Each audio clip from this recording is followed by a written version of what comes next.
Picked off Polamalu. Polamalu going right. The field is open. Aaron Smith shields. Flacco. Polamalu takes it home. Super Bowl 43.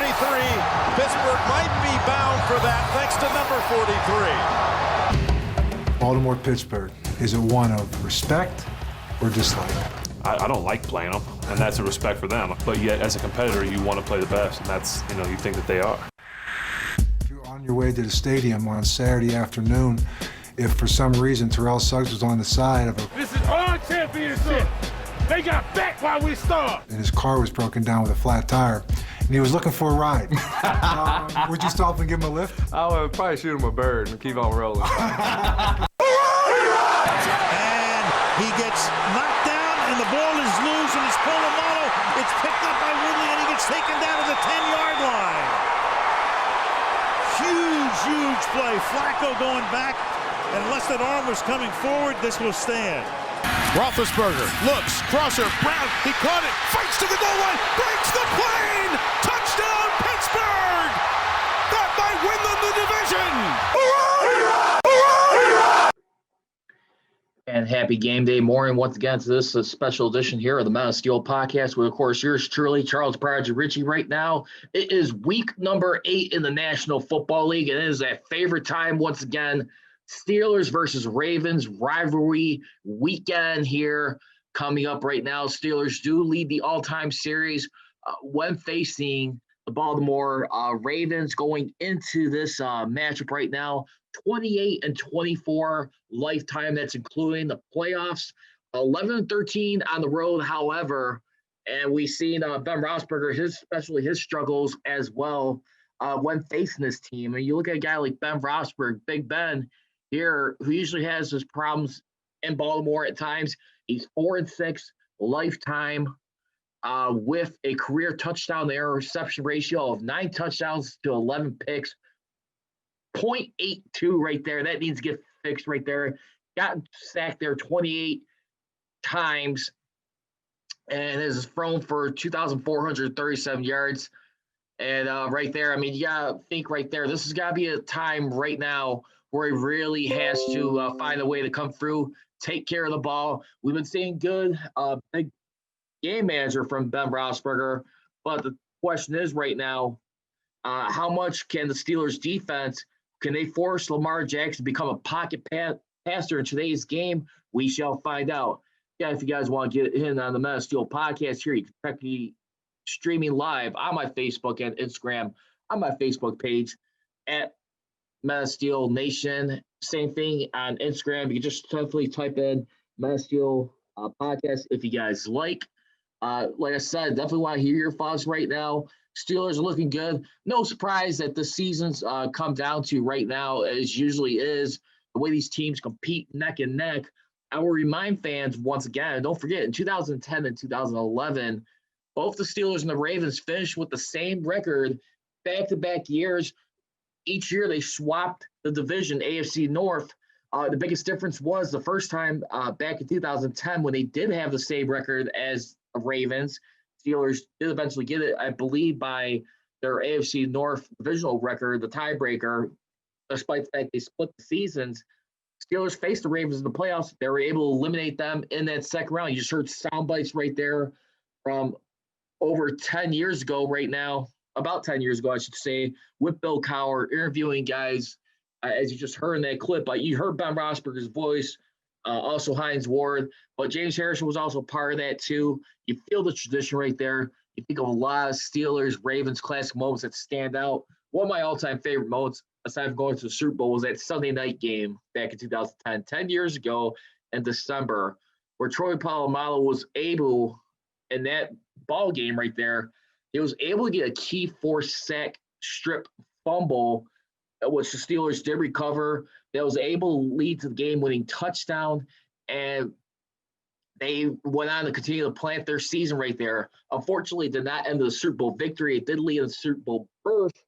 But, I mean, a lot of people, when you hear guys like a Stephen A. Smith or people from around the NFL media world looking at these two teams right here, you do get a reminder how tense this rivalry is. It's got to be arguably one of the greatest rivalries of all time. Licking my chops for this one. As everyone may recall, you just saw Mike Tomlin right now once again have a successful month of December. We are in November right now as it stands. And right now, Mike Tomlin, he is 32-19 in the month of November, as opposed to 24 games over 500 when he is in the month of October. So 13 games difference. On the road, he does have a winning record ever since he's been coaching his team.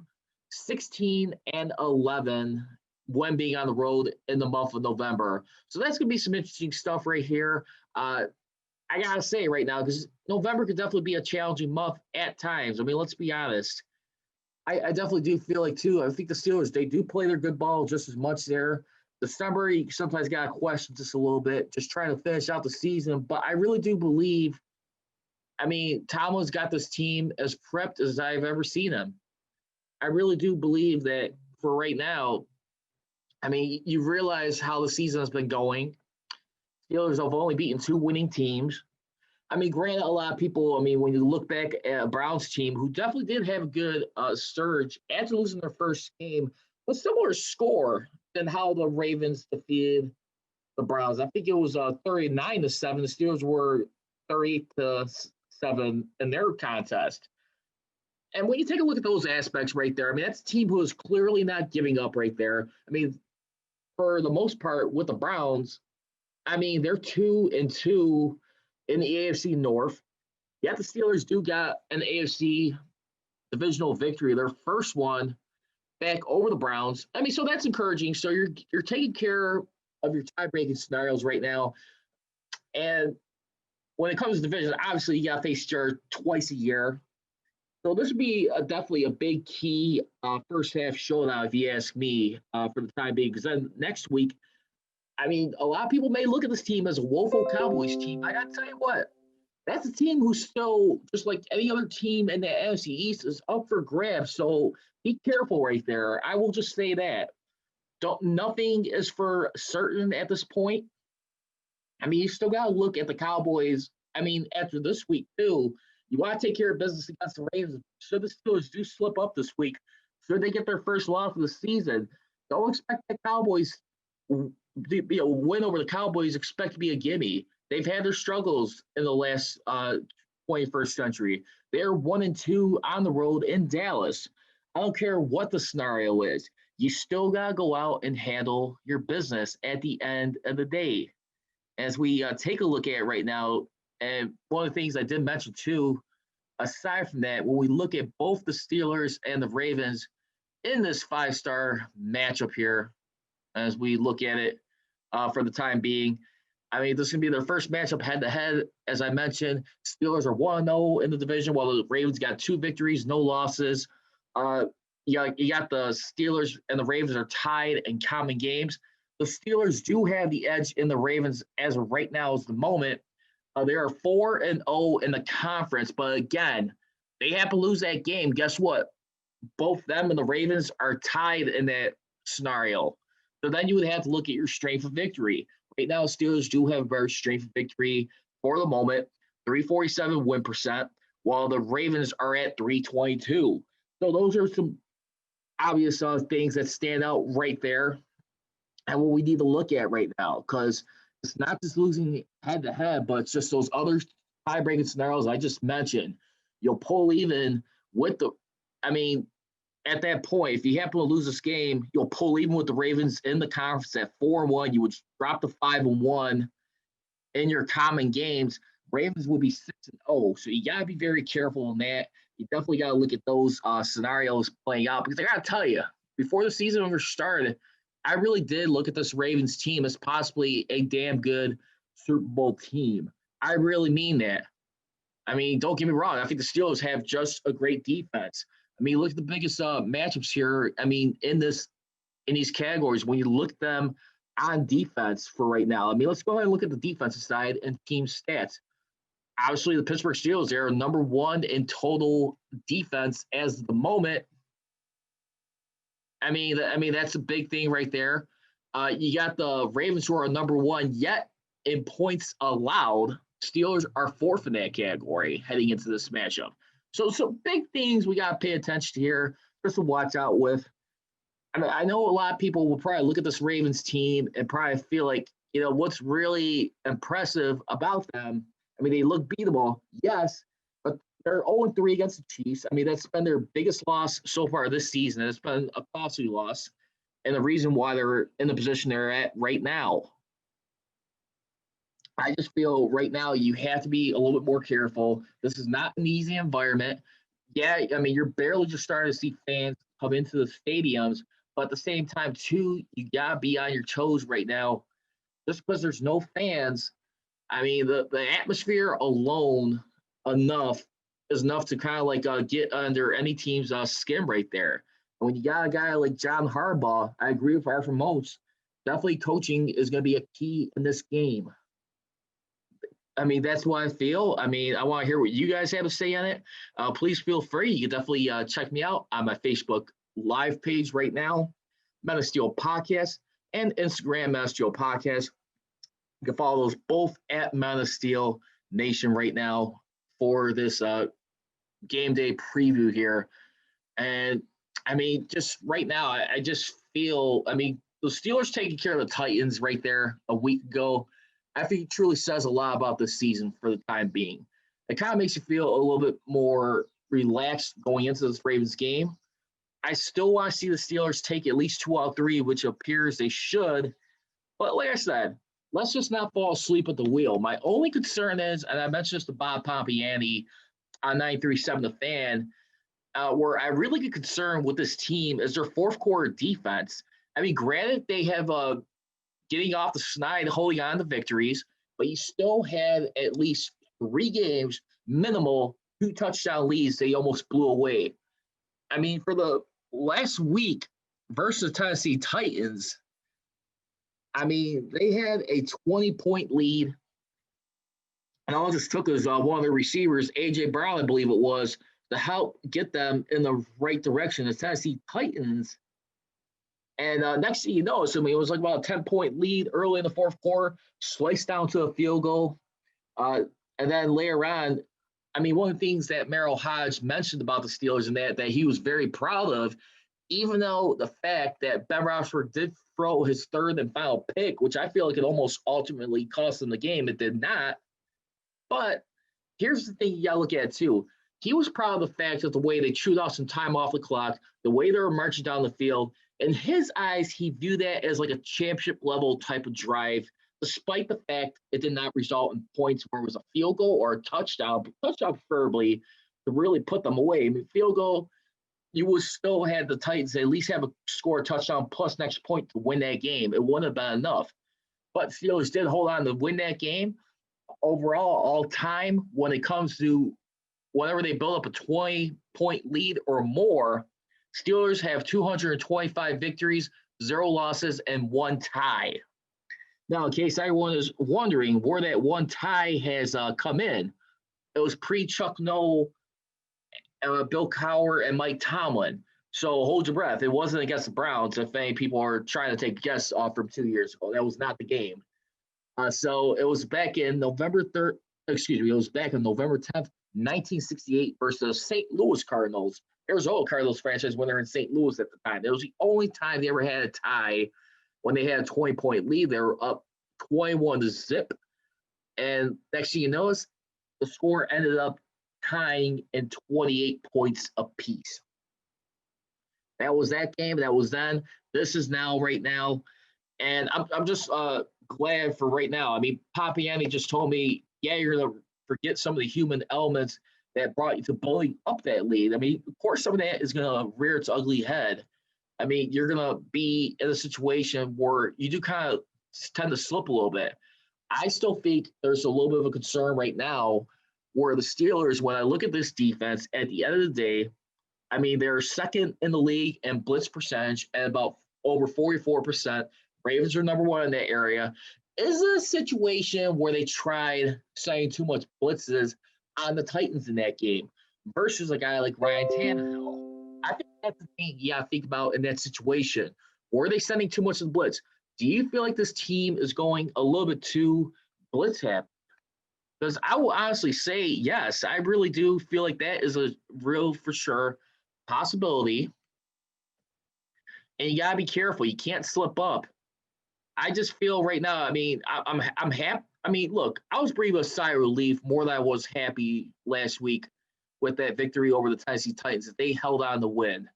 It was not a real good feeling. I mean, knowing the fact that what they was to the set up to lose. I still maintain that the intentional grounding call right there, it was a huge call right there. Because either way, it was either going to be a roughing the passer or intentional grounding. Thank God it was intentional grounding play right there. And that's what really ultimately did the Titans in that game. It really did. And I think for right now, I mean, you save yourself to live the fight another day. And you go into this game right here in Baltimore, M&T Bank Stadium. Like I said, it's not been kind to the Steelers. I mean, when facing them on the road. But at the same time, too, I mean, listen, I mean, you have a lot of great clashes in that stadium. And, I mean, this is just even before, like it was back when it used to be the Browns, which ultimately became the Ravens. Not ultimately became the Ravens, but you know what I mean. But still, I mean, you see how rude this rivalry is. I mean, the last time they were aired, they got shellacked by 18 points in the final game of the season where they needed to win and have a loss by the Tennessee Titans, I believe it was, to lose in order for the Steelers to get into the playoffs. Did not happen. And that's a sickening thing. And I wonder how much right now players have got to be thinking, like, with a bad taste in their mouths. I mean, yes, they had to finish off the season with a guy like Duck Hodges, I mean, the rest of the way. I mean, coming in during that Bengals game, okay? I get that part. But, I mean, at the same time, too, I mean, a guy who finished off the season 2-3 at that point the rest of the way, I mean, they were still legitimately clicking at that point. They just happened to slip up against the Bills and the Jets. And it was just a rough sledding the rest of the way. I mean, they had their last home game of the season against the Bills on that Sunday night game. And it was just kind of like pretty much eventually doom and gloom for them the rest of the way. And that's where I look at it and I say, when you got a guy like Ben Roethlisberger, you start to feel a little bit better. I mean, the only thing is right now with a guy like Ben Roethlisberger for this season, I mean, when you take a look at what he's been able to do, seeing him back, I mean, yeah, he's really struggling to be a top 10 quarterback in certain categories. Don't get me wrong. But, I mean, he's doing well enough to manage the game. You can make the argument last week was kind of like seeing shades of Big Ben Roethlisberger, how he was. I mean, for the most part, he's got 13 touchdowns and 4 interceptions, which is pretty impressive at this point, I will have to say. Okay? I mean, the guy's only threw for 1,446 yards. I mean, so he's doing what he's got to do to win. So he'll probably have it just a little bit under 4,000 yards passing, maybe at 4,000. We'll see. I mean, we'll find out how this plays along. But real quickly, just want to get in real quick in case everyone is looking or wanting to find out what is going on in today's game. We just got word of the inactives for today's game. The Steelers going into this matchup versus the Baltimore Ravens, they will have seven players inactive, 1 starter. Mike Hilton, he's missing the game due to a shoulder injury. The good news is, however, a guy like Derek Watt, who was on the injury report for the last couple of weeks with the hamstring injury, it appears he is active, and it looks like he'll be ready to play for today's game. So that's good news right there. Other than that, it's the usual people on the Steelers. You got Dobbs, Dangerfield, Gilbert, who I believe just made on there last week, if I'm not mistaken, last week when he started getting on the injury report. And that was pointed out by Dale Lally. And then you also got Davis, Gray, and Gentry. The Ravens, however, they are going to be without one key starter right now. They're going to be without Mark Ingram the second. He is out today. He was doubtful on the injury report as he had an ankle injury he was dealing with. So for the Ravens, grand total for today's game, once again, let's take a look at here. They will be having a total of 7 inactive players, just like the Steelers, just with Ingram being out with the ankle injury. So you look at the Baltimore Ravens right now. I mean, who you got behind them in that line of fire on their depth chart? I mean, they have been active with some recent transactions, which we'll get to in a minute here. But you look at John Harbaugh and his staff and everything that he's got on here. So for the Ravens backup running back, you got Gus Edwards or J.K. Dobbins. J.K. Dobbins, who I think that was one guy the Steelers were not able to grab. You saw a guy like J.K. Dobbins and see how he's doing this year in the NFL. I know you have Mark Ingram primarily as your feature back here, but as it pertains to this season, I mean, he's played in 6 games. He's had 0 starts, but he has had 154 yards rushing. He's averaging 6.2 yards per attempt. And he's got 11 catches for 74 yards. So this guy's doing pretty decent in his own right. And he has got at least 231 yards on scrimmage going into this game. That's what I'm looking at right now. So, and we'll see what happens right now. It is election week, and can't wait to see how this turns out for right now. I mean, with the Steelers and the Ravens in this 5-star matchup, as Mike Tomlin usually likes to say, and he usually like to say, it's hot in the kitchen right there. Right now, too, I mean, one guy to pay attention to, too, when we look at is also their offensive coordinator going to this game is Greg Roman right now. Greg Roman, who has been the Ravens offensive coordinator since last year. I mean, number 1 in total yardage, I mean, last season. But when we take a look at like where he is in points, for the most part, he's close to at least like the top 10. I mean, when we look at it, he's only had at least one season. I mean, at least 3 seasons where he wasn't in the top 10 as far as like points being scored. And that was between the 49ers and the Bills. He was 11th with 24 points scored with the 49ers. Back in 2013, he was 25th.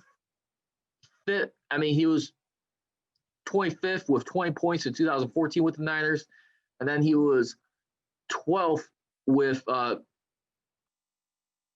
for that year, the following year, excuse me. So 11, 25th, and 12th right there. Other than that, I mean, this guy's usually pretty much in the top 10. And of course, 2011, 2012. So excuse me, 2011, 2012, he was ranked 11th as far as points scored. So, I mean, this is the guy right here, I mean, who's been pretty noble. I mean, been pretty decent so far, I mean, with this team. And when we take a look at it, I think the biggest thing when we look at, like, what he's been on fire with has been the last 4 seasons that he's been offensive coordinator is his running game. I mean, his running game since 2015, he missed 2017, 2018, but between the Ravens and the Bills, number 1 in rushing yardage. That's one thing that's going to be very vital in this game right here. And we're going to get to the keys of the game in just a moment here. But I do believe right now, I mean, this is definitely going to boil down to, I think, definitely trying to keep Lamar Jackson in the pocket and try not to let him do too much damage with his legs right here. I mean, J.K. Dobbins right now, we'll see if he's going to be the guy that's getting the nod today or a combination of both who I just mentioned. But we definitely shall find out shortly. Now let's get some news real quick around this game. Now remember, aside from the inactives that we had, the Steelers injury report, definitely they already knew they were going to be without 3 players in Dangerfield who had quadriceps. And then Chris Wormley with a knee. He is on IR right now. And inside linebacker, Ulysses Gilbert III. And plus the 2 stars are questionable, which we already know that Mike Hilton, he is out with the shoulder. Derek White, he is active, despite the fact he had a hamstring injury. The Ravens had 2 players going into this week with safety, Anthony Levine with an abdomen injury. Quarterback, Jimmy Smith, Achilles, he was not on the inactive list, so it sounds like he'll be ready to go. And then, of course, running back Mark Ingram, he is out today due to the ankle injuries we just mentioned. And they give you a little bit more perspective, too, on Wormley, as reported by Teresa Varley of the Steelers, who writes online for the Steelers. Announced that they not only that did they place Chris Wormley on reserve and injury list, but they promoted running back Trey Edmonds to the 53-man roster. They've also elevated safety Antoine Brooks and Antoine Brooks Jr. and linebacker J. Rowan Elliott to the active and inactive roster for Sunday's game against Baltimore. Remember, Wormley was acquired from the Ravens via trade with the Ravens, suffered a knee injury against the Tennessee Titans last week. Remember, you got to wait until after 3 weeks when he is placed on injury reserve. So I believe this was on Friday when this happened. So after November 20th, he should be available, ready to go. And when we look at the schedule, I mean, for the Steelers going into that point in time, that will more than likely be against the Jacksonville Jaguars if he's ready to go. They'll be on the road. So we're looking about that timetable if he is clear by then. Also, another related move with the Steelers, they have activated running back Trey Edmonds from the practice squad. Edmonds, who has been on the practice squad since the beginning of the 2020 season, but it was a game day only activation for the Eagles and Titans games this year. Also, we swing things over to the Ravens side. John Harbaugh, when being asked about Dez Bryant, remember they signed him to the practice squad. He's going to be making about $120,000 this year, base salary. And basically, they said that he was doing Chase Claypool on the scout team. He did a great job of it. I thought he had a good week. It's only 3 practices in and quite a layoff, but he looked good. He's excited. So we'll see if he's going to be a part of this game today going into this.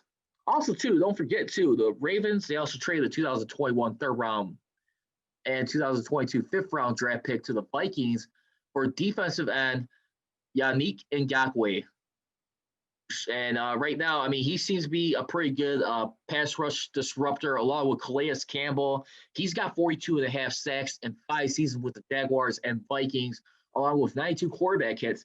This is also the same Yannick Ngakoue, who was also on the Jaguars team that beat the Steelers twice in 2017. So keep an eye out for this guy today. This guy seems to be a guy who could really be costly in this game, but the Steelers are not careful, if you ask me. I think you really do have to reckon with that. You just don't want to be lax in that right now. And we'll see what happens in this point in time. But this is definitely going to be an interesting matchup here.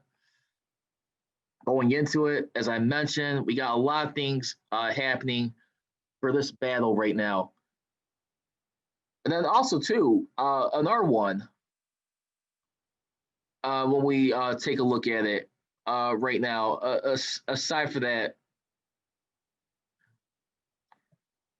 the Ravens, they signed left tackle Ronnie Stanley to a 5-year, $98.75 million extension. He's been an All-Pro one time so far since being drafted in 2016.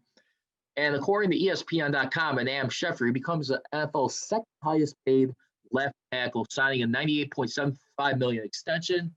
A source told ESPN's Adam Schefter his annual average is $19.75 million, trails that only of Houston's Laramie Tunsil, $22 million per season. And that's going to be a real key thing right there, to see how they do as continuing to protect Lamar Jackson and how this team continues to fire off all cylinders. I think the Steelers do need to start fast. I'll be interested to see if they'll have be receiving the ball for the 3rd straight week. I mean, it's been happening, I believe, since the Browns game, I want to say. But right now, I mean, let's see what happens right here. And I really feel like if they win this game today, I'm definitely going to really like their chances the rest of the way. I mean, they'll definitely be playing with house money, if you ask me. And that cannot be denied. So let's go ahead and get into our my keys to the game for this week, for week number 8. And hopefully they'll start off the Steelers season 7-0 for the first time since 1978. If they do that, they got a chance to break that record next week against the Cowboys, having an 8-0 start, first time in franchise history. So here are the keys. Let's go with key number 1. James Conner versus middle linebacker Patrick Queen. Patrick Queen, who is a rookie, yes, but so far he has 4 tackles for losses, and he leads the team in total tackles with 44 yards. I think James Conner's been a guy, he has been heating up the last few weeks. You really start seeing him really start to grind and get along right now. I mean, more particularly with the Browns and the Titans game, you really see this guy start to get in the rhythm. It is a big reason why the Steelers are number one in controlling the time of possession right here. I mean, that's the thing, too. I mean, the Steelers who control the time of possession in the National Football League, they're number one at about nearly 44 minutes a game. So that is a big key right there. Continue to feed the need with James Conner. Key number 2, Ben Roethlisberger. If he throws a pick, I want to at least see him keep the ball, take care of the ball real cleanly. If he does, no more than 1 pick. Whenever Big Ben does throw for 1 pick in M&T Bank Stadium, he is 4-3 in that scenario. And that's one thing right there where I definitely want to pay attention to here. So that is something to be, like, really got to be careful with. And we'll see how that continues to work out. I mean, for this matchup, going into this game against the Ravens. And so we'll see right there. Also right there, key number 3, force Lamar Jackson to be a pocket passer. Ravens are ranked 32nd at 1,067 yards passing right there. I mean, he has proven he could throw last year. This year, he seems to be doing a little bit more running. That's where he seems to be dynamic. But if you can find a way to keep him in a pocket passer, a chance you might be able to, like, slow this offense down. And also, last but not least, with special teams return, Ravens are ranked first in yards per return on kickoffs, 33.9 yards, while the Steelers are 6th in that category, 26.1. Those are my keys of the game. Let's enjoy this game. Hopefully we'll see another Steelers victory for today. Big showdown today right there. If the Steelers do happen to win this game right now, the Steelers are 6-0, Ravens are 5-1. You got a chance to go up 2 games on your divisional opponent with the head-to-head tiebreaker, one half of it, I should say. So that's it. And as always, leave you. Here we go, Steelers. Here we go. I gone.